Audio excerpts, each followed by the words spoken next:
build situations and let the players navigate those situations as their characters would in the world. There's a lot of different ways to run our D&D games. A common approach is for us to build out our games from a series of scenes or encounters. Each of these encounters might involve the characters talking to some NPCs, the characters might explore something or deal with some kind of puzzles or traps, the characters might fight some monsters.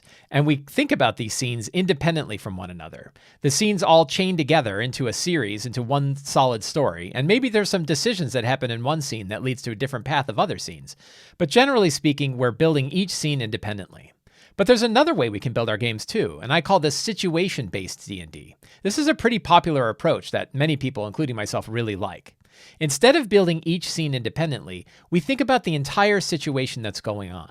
Instead of thinking about a dungeon by each room and who are the inhabitants of that room and what's going on in each chamber, we think about the dungeon overall. What is this dungeon? What did the dungeon used to be?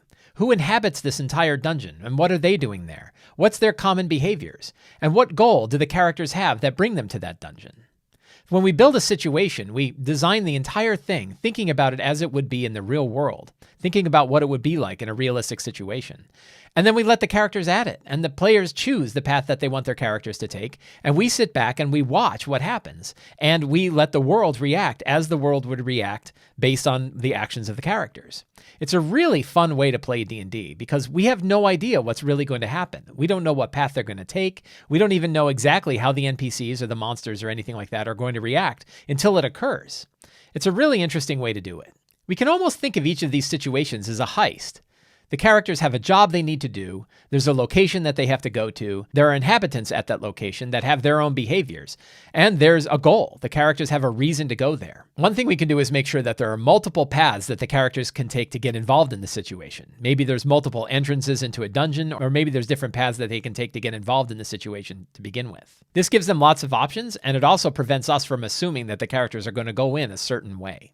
Situations like this can actually work with almost any kind of location. It might be a great big pirate ship or some kind of crashed airship. It could be a ruined watchtower or an ancient keep underground. It could be an underground natural grotto filled with all kinds of different monsters. The main thing is that we look at the whole thing together instead of looking at each room as an atomic part.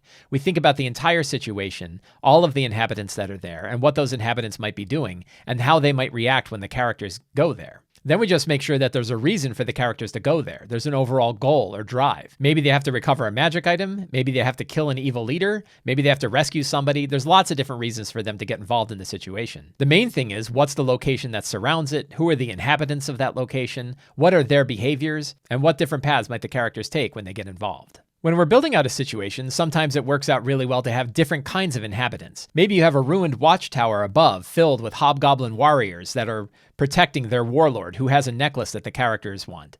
But maybe there's a whole series of ancient catacombs below that are filled with all kinds of other monsters. When we sit and think about the entire situation, we can think about why the hobgoblins never bothered to go down into those catacombs below and basically just boarded up the entrance. But it makes for a juicy entrance for the character center.